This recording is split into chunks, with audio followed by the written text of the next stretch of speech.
Gracias a Dios. Bueno, vamos a ver sobre un tema que es complicado enseñar, que es sabiduría en las relaciones familiares. ¿Alguien necesita sabiduría para tratar a su familia? Yo voy a predicar de lo que dice la palabra de Dios y reconozco que me faltan muchas cosas. ¿Alguien más reconoce que le faltan muchas cosas en la familia? Bueno, voy a enseñar sobre construyendo un hogar con propósito. El arte de construir una familia. Qué alegría hoy compartir sobre la familia. Es un tema que vamos a ver la diferencia entre la casa, el hogar y la familia. Parece que es lo mismo, pero no es lo mismo. La casa, el hogar y la familia. ¿Me lo repite? Ok. La casa es simplemente una estructura física, son paredes, el techo, los ladrillos, el cimiento, es un lugar material que cualquiera puede comprar con dinero. Claro, hace rato me decían en el servicio primero, dice, no cualquiera puede comprar una casa. Bueno, claro, con dinero pues, se puede comprar, pero estamos refiriéndonos que una casa es lo físico. Ahora, ¿qué es la familia? La familia es un grupo de personas que Dios ha unido por lazos de sangre, de amor o de adopción. No siempre una familia es de sangre. Qué bonito es que pues, tus hermanos de sangre son tus hermanos, pero aunque tengas hermanos de sangre, a veces no son tu familia. Solo son de sangre. Y hay personas que fueron adoptadas que son tu familia. Yo, por ejemplo, todos ustedes son mi familia. No somos familia de sangre, pero somos familia en Cristo. Y a veces es más valiosa la familia en Cristo que a veces nuestra propia familia que nos da la vuelta. Por eso explicamos que la familia es un grupo de personas por sangre, por amor o por adopción. Son integrantes al equipo humano que habita en ese espacio. Ahora, ¿qué es el hogar? Y es lo que nos vamos a referir a esto. El hogar, en cambio, no se compra ni viene por defecto. El hogar es una atmósfera, fíjate bien, es una atmósfera, es el ambiente de paz, seguridad, aceptación y amor. Ese es un hogar. Puedes tener una casa, pero no puedes tener un hogar. Puedes tener una familia, pero no se convierte en hogar porque no hay un ambiente de paz, de seguridad, de aceptación y de amor. ¿Qué se respira dentro de esa casa? ¿Qué respiras cuando tú llegas a tu casa, a tu hogar, a tu familia? ¿Qué estás respirando en ese lugar? Vamos a ver desde la filosofía griega y el latín, el hogar no es un lugar físico o una casa, sino una fuerza vital o una emoción o una conexión con el origen. Fíjate bien, la raíz de hogar, griega de hogar viene de una palabra que es estía, que es el centro vital. Para los antiguos griegos el hogar estaba encarnado por una diosa, ellos decían que era una diosa estía, por eso le llamaron estía al hogar, la deidad del fuego del hogar. No representaba por paredes, sino por una llama sagrada que ardía una fogata en el centro de la casa. Si el fuego se apaga, la familia perdía su conexión y su protección. Por eso llamaban al hogar una hoguera donde había fuego.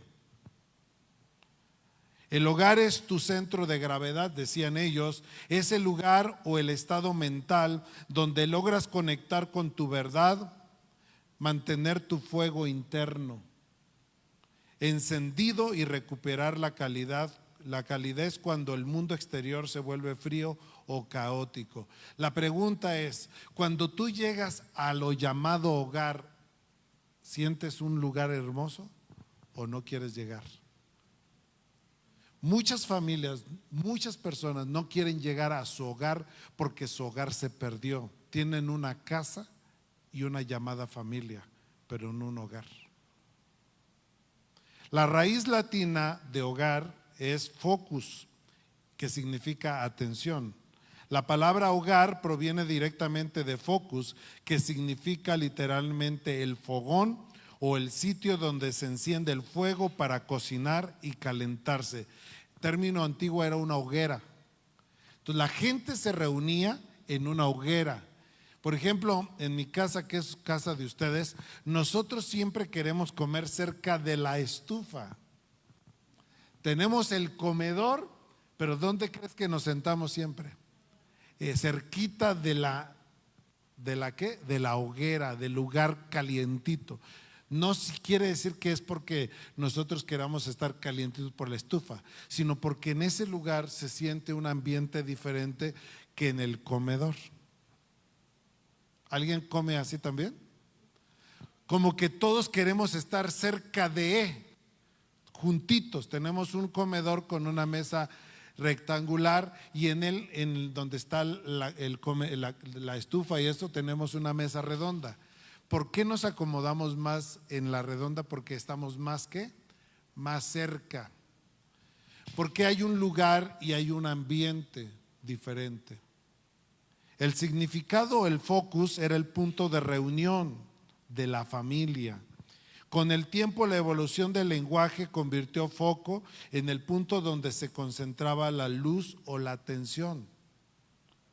Por eso nosotros, cuando se enciende una luz, estás enfocado en ese lugar, ¿verdad? La lección: el hogar es aquello que captura tu atención y te da paz.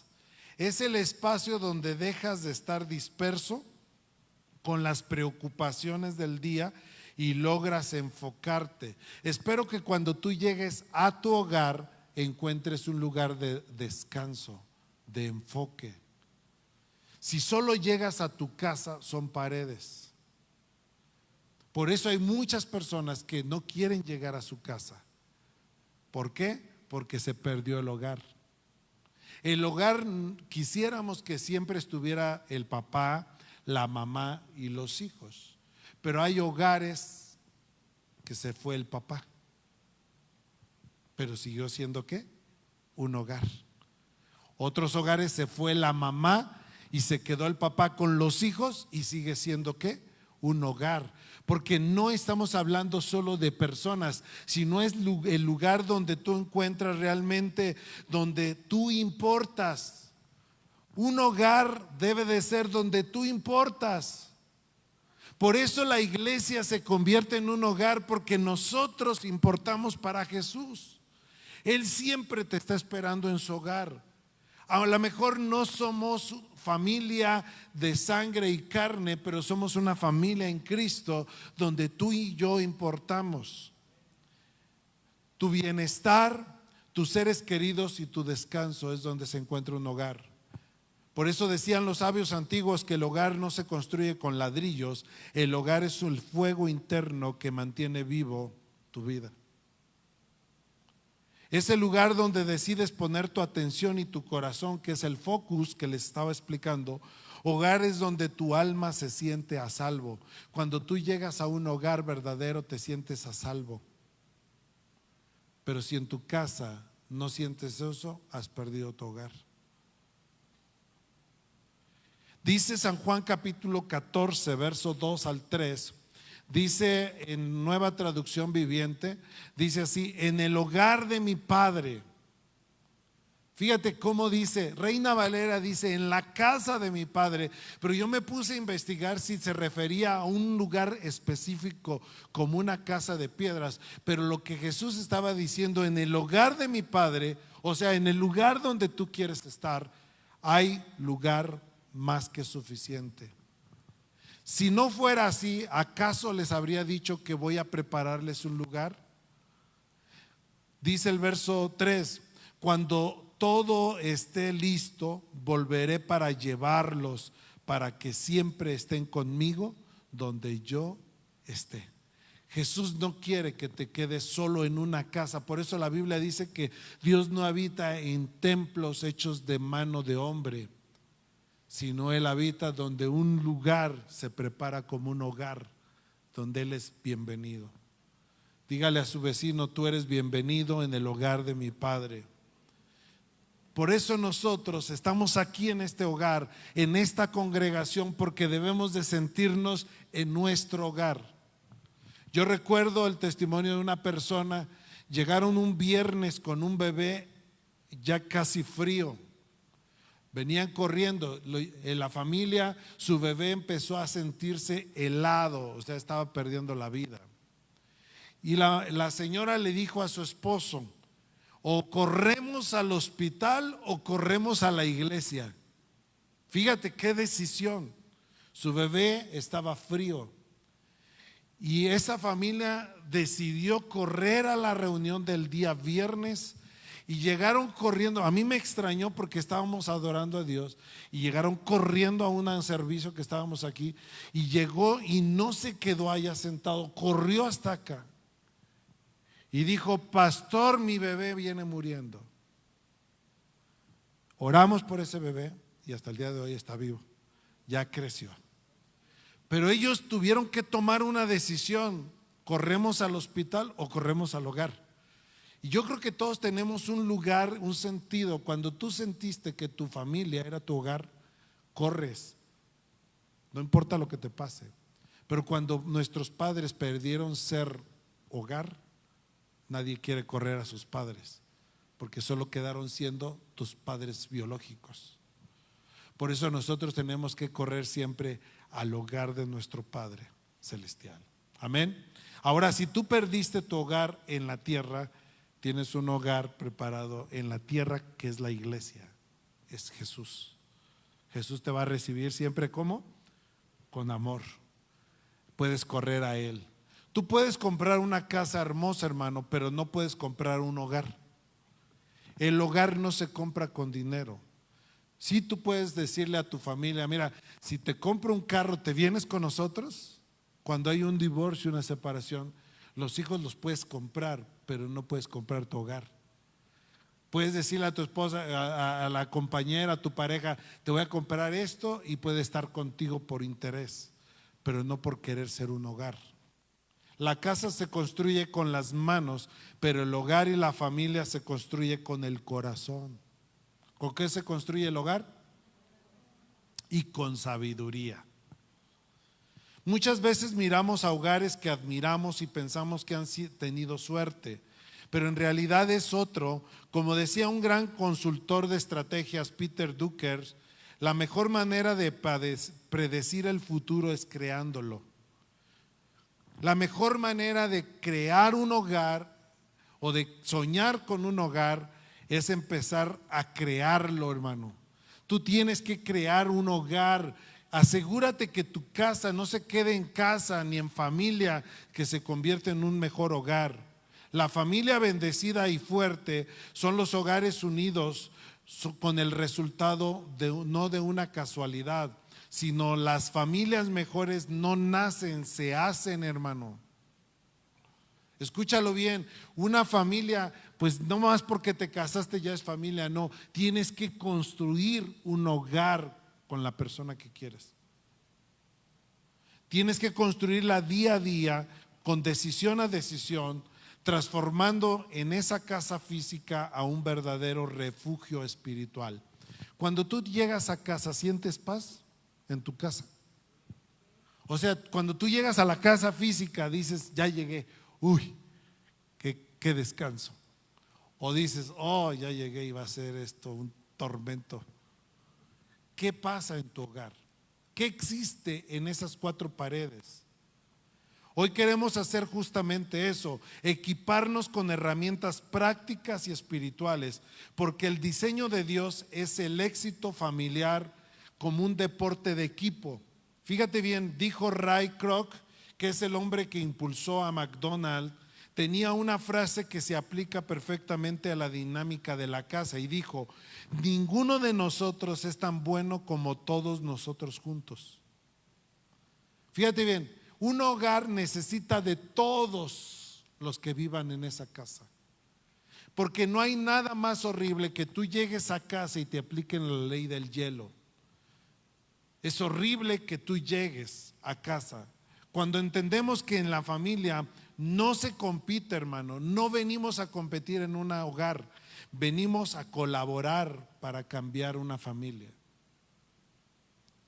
Para lograrlo necesitamos un tipo de liderazgo muy especial dentro de la casa. Jack Welch mencionaba que el liderazgo no consiste en ser el mejor, consiste en hacer mejor a los demás. Fíjate bien, en una casa no podemos ser el protagonista número uno. Yo veo familias que el hombre es el protagonista de la casa y toda la atención la quiere él. Él quiere que le atiendan a él y se convierte en la figura única del hogar. También he visto hogares donde la mujer se ocupa tanto en su belleza, va al salón de belleza, y no quiere decir que no se arregle, pero el centro de atención, ella quiere tener sus uñas, quiere tener su pelo, tiene que ir al gimnasio, tiene que tener su dieta, todo su mundo gira en ella. Y así como hay mujeres, hay hombres que todo su mundo gira en ellos. Y no se hace un equipo para hacer mejor a los demás. Tú y yo como papás y mamás tenemos que hacer de nuestra familia que todos seamos mejores. Un mejor hijo, una mejor hija, una mejor esposa, un mejor esposo. Y eso se convierte en un hogar feliz. Pero cuando se centra en una sola persona, hace a los demás ¿qué? Infelices. Vamos a ver 10 consejos prácticos basados en la sabiduría bíblica y las estrategias más eficaces de relación para nuestras 3 áreas fundamentales. Número 1, la pareja. Número 2, los hijos. Y número 3, los padres. 3 cosas que vamos a hablar en estos 10 consejos. Toma nota, porque tú y yo tenemos que mejorar. Yo cuando estuve analizando me di cuenta que me falta mucha sabiduría para tener un mejor hogar.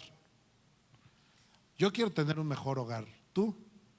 ¿O quieres solo tener una familia? Por ejemplo, ustedes no saben, pero en mi casa hemos tenido gente que se ha convertido en familia con nosotros. Hemos tenido viviendo con nosotros personas que no son nuestra familia física, pero los adoptamos como familia. Hace muchos años hemos recogido a varias abuelitas. Últimamente ya no lo hemos hecho, pero recogimos unas abuelitas que vivieron en mi casa. No eran mi familia, no teníamos nada de relación, pero sabíamos su situación de calle y las recogimos a la casa. Y esta semana estuve en un funeral de una de las primeras personas que yo bauticé en esta ciudad de Querétaro.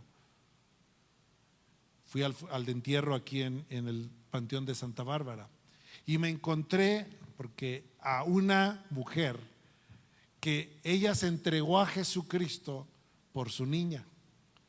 Esa niña se escapaba para escuchar la palabra de Dios y cuando llegaba a casa su mamá le daba una cueriza. No te vayas con esos aleluyos, porque éramos en un pueblito. Y la niña cada semana que íbamos a llevar la palabra, llegaba y se metía y escuchaba la palabra. Y salía y regresaba y le daban una cueriza. Hasta que un día, esa hermana se llama Leti se llama. Hasta que un día la señora dijo, pues ¿qué te dan ahí? Era una niña como de 6 años, 7 años. ¿No? ¿Más chica? 4 años. ¿Habrá una niña aquí de 4 años? ¿Tu niña? Como tu niña. Esa niña corría a escuchar la palabra y cuando llegaba su mamá la jalaba de los cabellos, le pegaba, no te vayas con esos aleluyos. Pero un día la mamá dijo, pues ¿qué le darán a mi niña? Y fue a escuchar la palabra y ese día se entregó a Jesucristo. Que venía a una fiesta. Mi esposa sabe todos los datos, yo me sé la punto. Se entregó a Jesucristo. Y hoy que fui, y también en esa familia, una familia de ese pueblo, recogimos a un chamaco que hoy ya es papá y ya va a ser abuelo. Lo recogimos como familia, porque era un desobediente, rebelde, borracho, drogadicto de todo, y me lo llevé a vivir a mi casa. Y ¿sabe qué? Ver que el trabajo en la obra de Dios no es en vano. Y verlo ahí, me dijo: pastor, gracias por haberme recogido. Hoy ya soy papá, soy abuelo y sigo a Cristo. Pasaron muchos años. Por eso le digo, hay familia que no es familia, pero usted la adopta como familia para llevarlo a Jesucristo. Y así recogimos a esa abuelita y recogimos otra abuelita que nos metimos a la casa y eran las abuelas que teníamos ahí. Ahora, vamos a ver estos 10 consejos prácticos basados. Número 1, la sabiduría en la relación de pareja. Y por eso le dije que voy a predicar algo que yo también necesito sabiduría en mi relación de pareja. La relación matrimonial es la base del hogar. Si la pareja está firme, los hijos crecen seguros. El poder de la unidad y del acuerdo. Qué difícil es ponernos de acuerdo como parejas. Usted no, ¿verdad? Le han platicado. Usted siempre está de acuerdo, ¿verdad que sí? Bueno, yo no. A mí me cuesta trabajo ponerme de acuerdo. Ahora, no se trata de ganar discusiones, se trata de hacer equipo. Cuando hay un conflicto, no eres tú contra tu pareja, son ustedes dos contra el problema. Pero ¿sabe qué pasa en los hogares? Es que en esta esquina, con 45 kilos, y por esta esquina, con 60 kilos, y los hijos están ahí nomás viendo de esta esquina, le da un golpe para el otro, y en vez de ser equipo, en los hogares se convierten en rines de pelea. Diga conmigo: líbranos, Señor. O no, le han platicado que así pasa en otros hogares, ¿verdad? Dice la Biblia en Amós capítulo 3, Amós capítulo 3 verso 3. Dice: andarán dos juntos si no estuvieren de acuerdo. Léalo conmigo: andarán dos juntos si no estuvieren de acuerdo. Qué difícil andar dos y ponernos de acuerdo. ¿Sabe qué pasa en los hogares? Los hogares tenemos no solamente ponernos de acuerdo los dos, sino también con la familia. Me han platicado que en algunas casas hay conflictos hasta para ir a comer.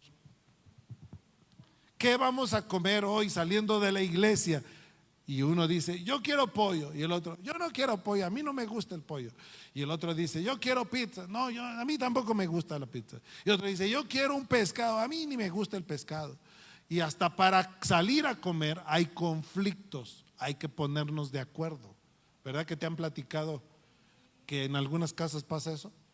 Y cuando el papá dice: bueno, comamos pizza, el otro va: yo no quería, no quiero comer. Y ahí está el conflicto hasta por la comida. Por eso dice la Biblia que andarán dos juntos si no estuvieran de acuerdo. Hay que ponernos. La estrategia es buscar pequeñas cosas que seamos comunes, buscar metas comunes y tomarnos el tiempo para alinearnos antes de tomar decisiones importantes. Yo le decía a mis hijas cuando nos pasaba eso: mayoría de votos. Yo quería una hamburguesa y mis hijas querían pizza, pero yo quería hamburguesa. Y ahí estábamos todos, ¿verdad? Un ejemplo, ¿no? Entonces decía: mayoría de votos. A ver, mayoría de votos. Y ahí votaban pizza. ¿Cuántos pizzas? No, pues 3. Y contra, pues yo perdía. Entonces es más importante buscar la armonía que ganar una discusión. Número 2, la comunicación con gracia y sazón. Hablar con gracia, no con grasa, con gracia y sazón. Las palabras tienen el poder de edificar o de destruir. La autoestima de tu cónyuge. Hablar con sabiduría implica elegir el momento y el tono correcto. Diga conmigo: momento y tono correcto. Dice Colosenses 4:6. Fíjase cómo dice la palabra de Dios. Vamos a leerlo todos. Dice: sean vuestra palabra siempre ¿con qué? Con gracia, sazonada con sal, para que sepáis cómo debéis responder a cada uno. ¿Verdad que hablar con sazón necesitamos sabiduría? ¿A alguien le gusta un pescado sin sal? Y que te digan: ahora te lo tragas. qué feo? Pues no me gusta, pues te lo tragas. Es que ponle salecita aunque sea, ¿verdad? Pues así nos hablamos unos a otros, hablamos ásperamente, sin sabor, sin toque.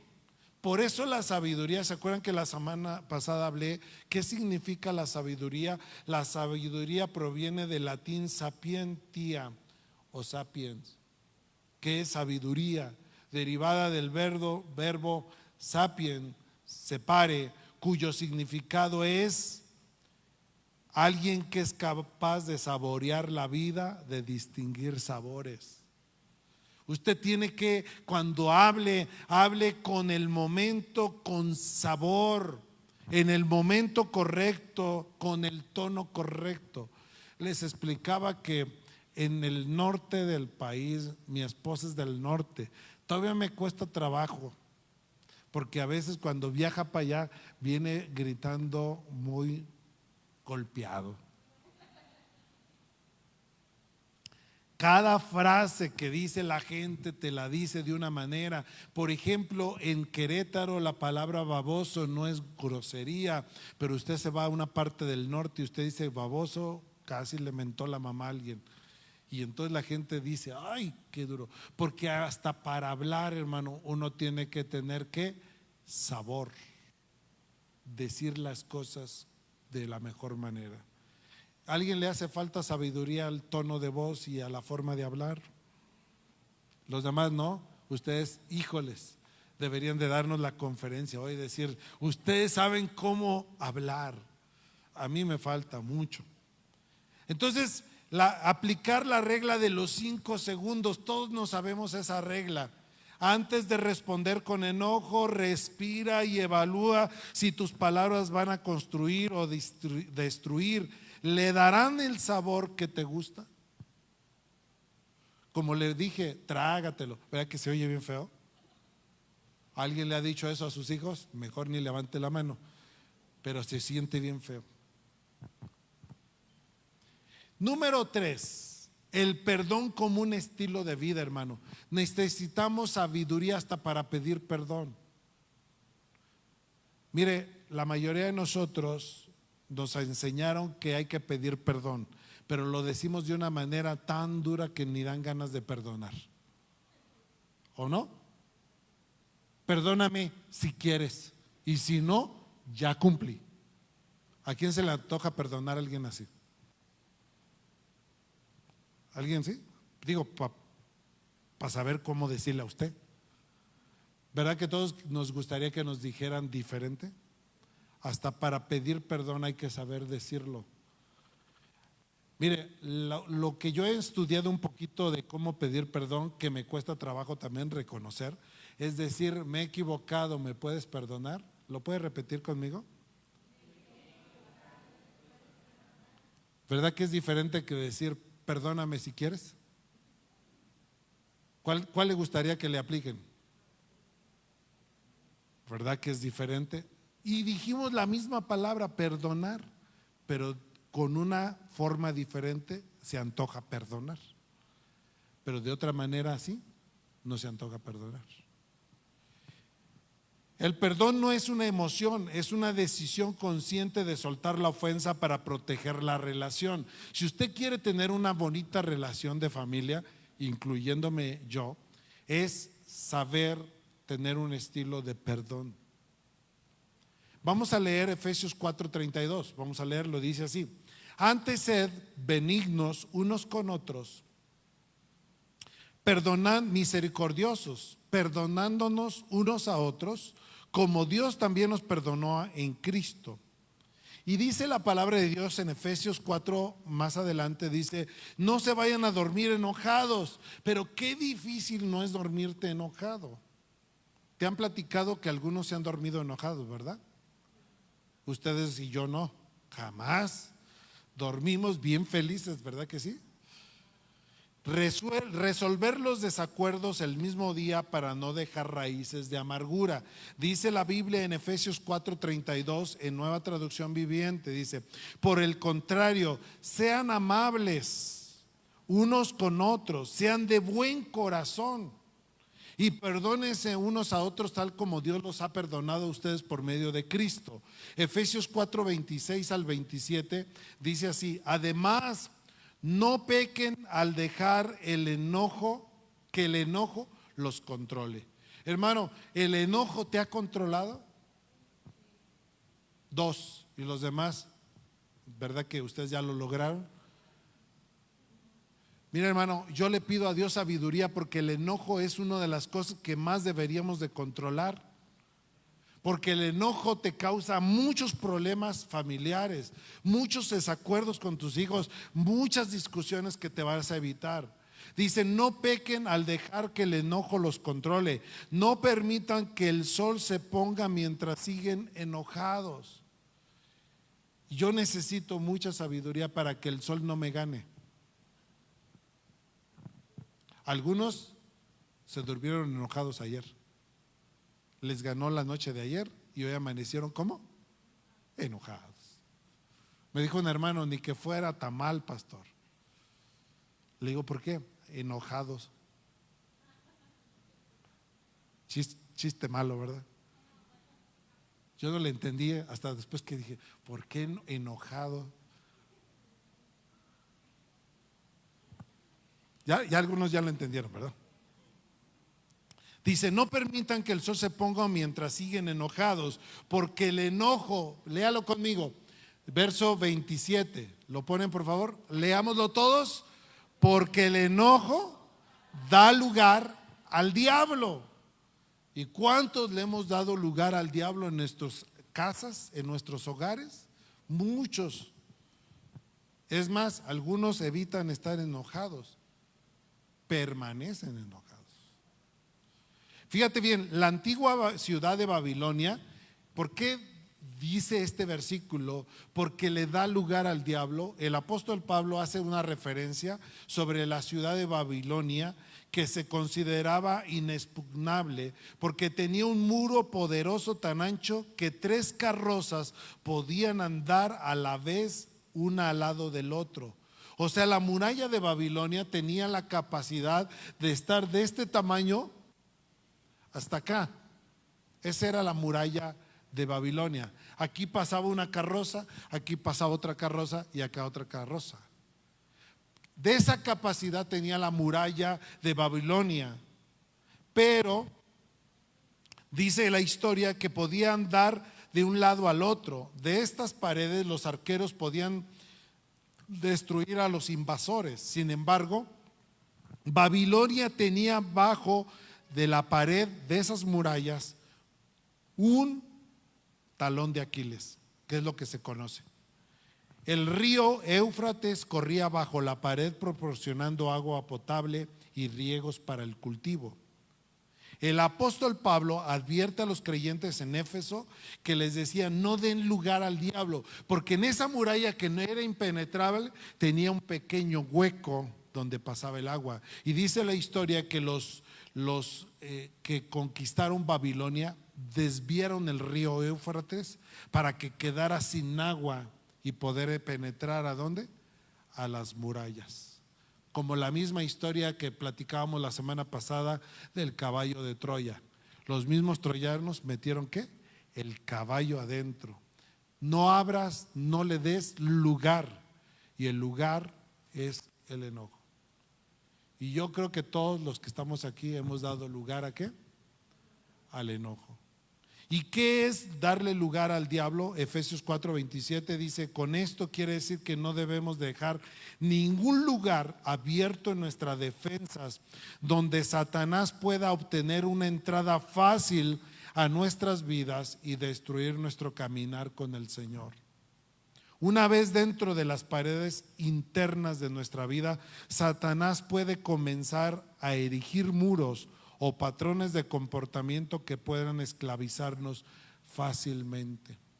Las murallas pueden ser penetradas por un pequeño hoyito y que vaya destruyendo tu relación espiritual y tu relación familiar.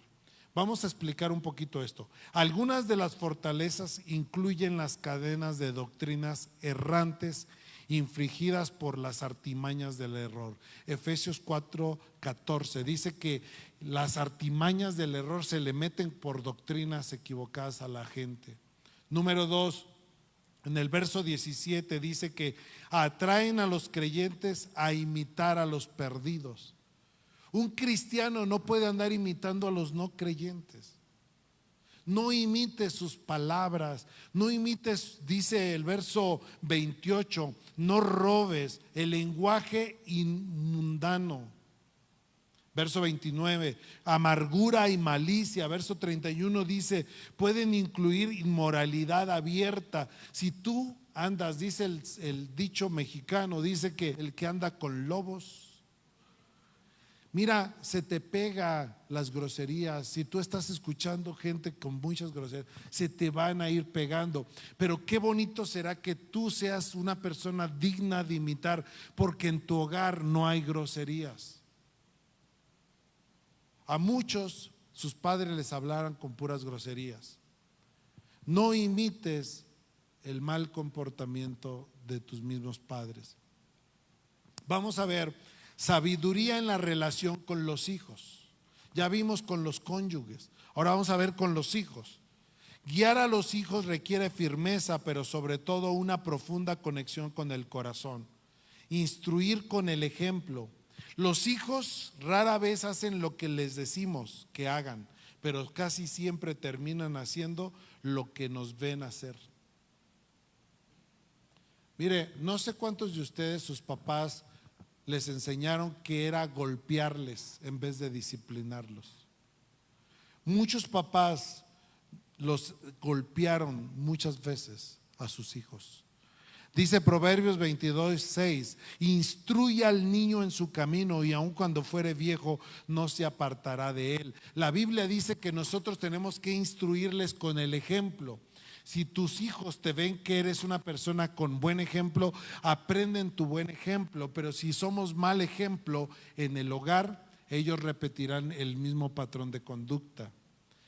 La pregunta que tenemos, nosotros como gente cristiana, ¿somos el modelo de integridad, de fe y respeto que deseas ver en tus hijos en el futuro? ¿Tus hijos están siguiendo tu ejemplo?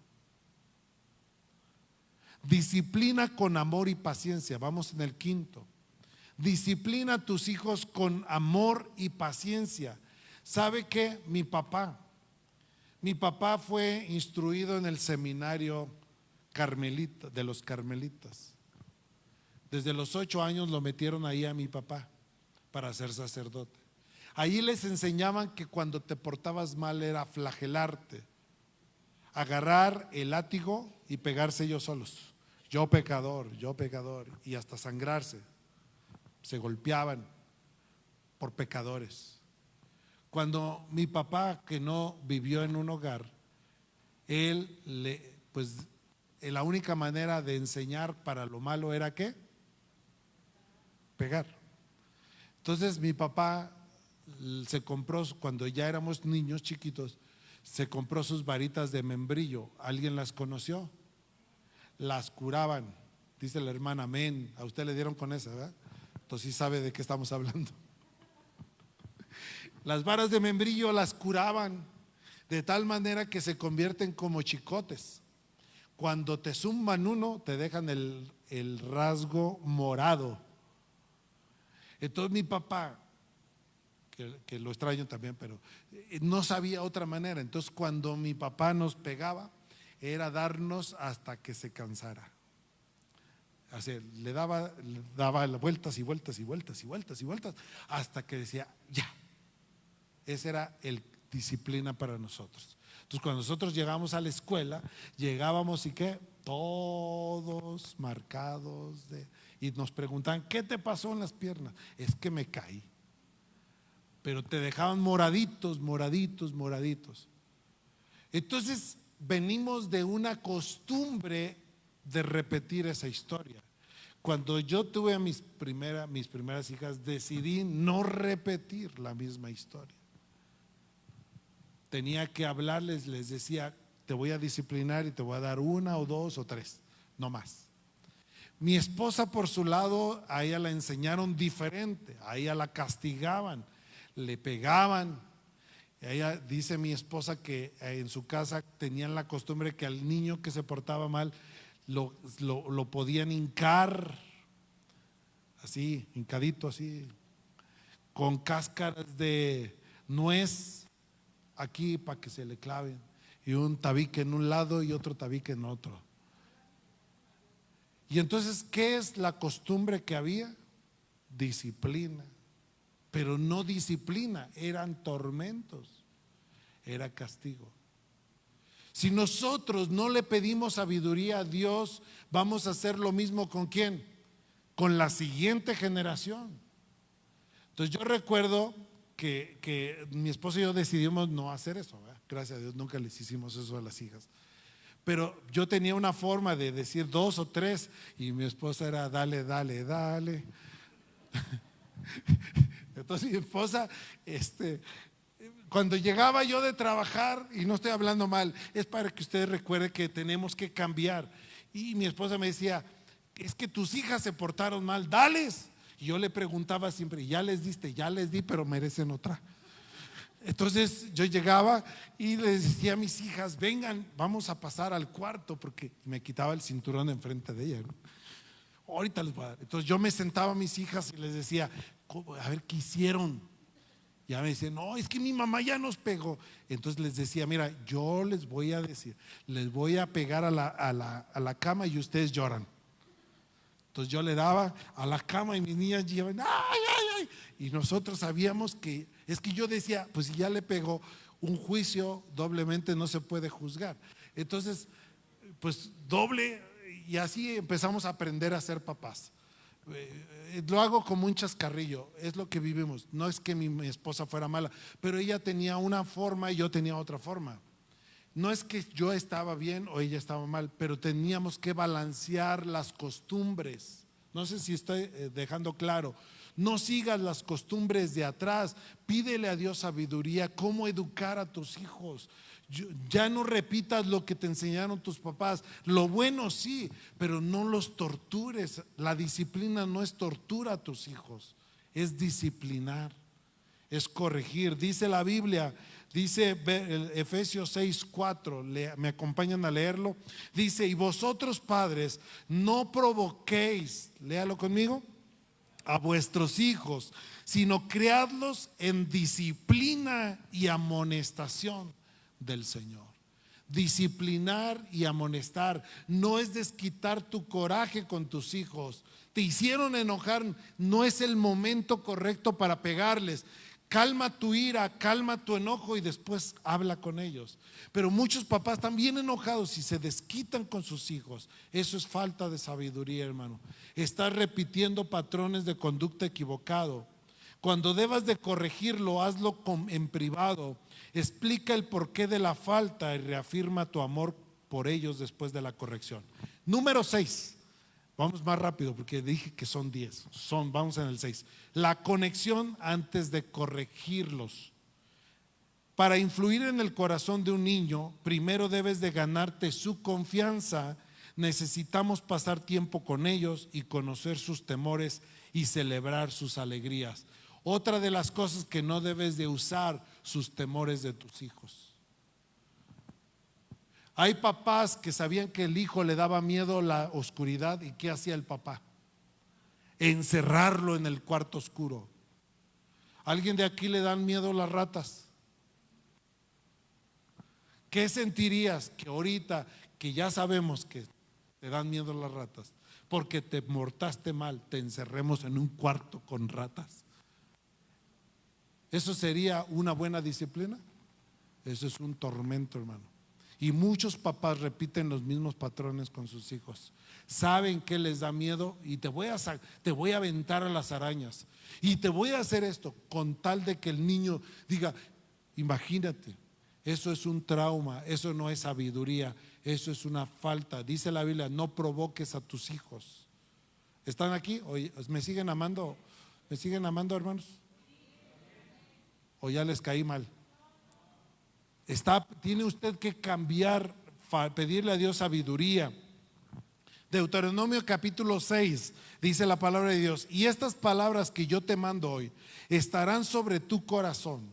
Verso siguiente: y las repetirás a tus hijos y hablarás de ellas estando en la casa y andando en el camino y al acostarte y cuando te levantes. Dios quiere que nosotros hablemos con nuestros hijos, les repitamos la palabra con sabiduría, no a golpes, no en castigo, no usando sus temores. Separa bloques de tiempo intencionales en tu agenda semanal para estar a solas con cada uno de tus hijos. Es una de las cosas que a mí no me enseñaron mis papás, pero que ahora que estaba estudiando dije: Señor, necesito pasar tiempo con cada una de mis hijas por separado. No son iguales, no reaccionan igual. Cada hijo es único y por eso necesitamos pasar tiempo diferente con nuestros hijos. ¿Alguien va a aprender esto? Alguien necesita aplicarlo, porque nadie nos lo enseñó y a lo mejor repetimos, queremos tratar a los hijos iguales. Número 7, afirmación y palabras de vida.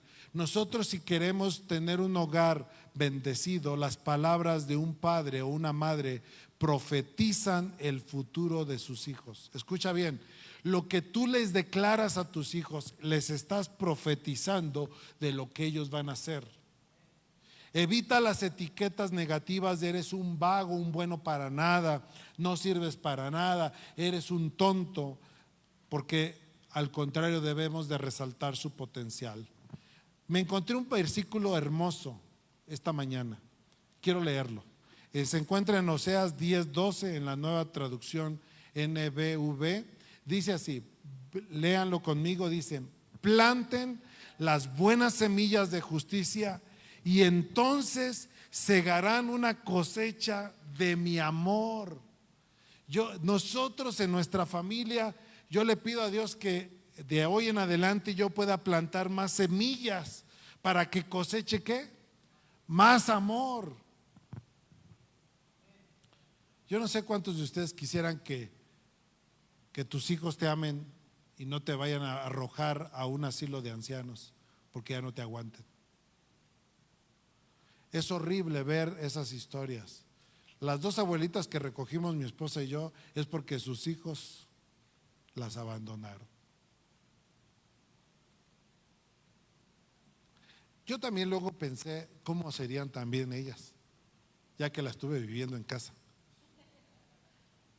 Me di cuenta de cómo eran, pero no era justificable para que sus hijos ¿qué? La sacaran. Dice: aren el suelo duro de sus corazones para que estén listos a recibir la instrucción de Dios. Hay que arar el corazón de nuestros hijos para que tengan la instrucción, el corazón de Dios.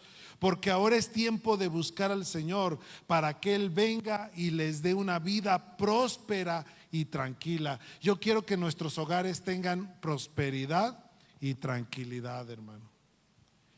Porque la Biblia dice en Proverbios 18:21: la muerte y la vida están en el poder de la lengua. La relación con los padres, hermanos. Ahorita es el último punto que vamos a tratar. Todos nosotros, ¿alguien de ustedes ya partió su mamá o su papá? Todos aquellos que ya partieron sus papás, ustedes están en otra etapa. Ustedes son la siguiente generación, ¿o no? Ya se fue una generación, sigue otra generación. Y todos los que hoy todavía tenemos a nuestros hijos y a los que tenemos a nuestros padres, dice la palabra de Dios en el libro de Efesios 6, 2 y 3, dice: honra a tu padre y a tu madre, que es el primer mandamiento con promesa, para que te vaya ¿qué? Bien y seas de larga vida sobre la tierra. La relación con los padres, mantener una relación sana con nuestros padres y suegros es la llave para la bendición familiar. Tenga una buena relación con sus suegros y con sus padres. No nada más incline la balanza con sus padres. Tiene que tratar bien ¿a quiénes? A sus suegros. porque es honrar a los padres de ambos. Honrar a los padres no depende de si fueron perfectos o no. Es un mandato de respeto hacia el diseño de la vida y el esfuerzo que hicieron por nosotros. Mantén un contacto, llamarles con frecuencia. ¿Sabes qué es difícil cuando nuestros padres, como le platicaba la semana pasada, una hermana en Cristo estaba en una reunión llorando aquí en la iglesia y me dijo: pastor, esta semana estoy decepcionada porque ella le compró la propiedad a su mamá, que en paz descanse, y nunca hicieron un papelito. Le dije la semana pasada: todo lo que haga, hágalo por papeles. Si va a regalar algo, si le va a dejar algo a sus hijos, entréguelo con papeles.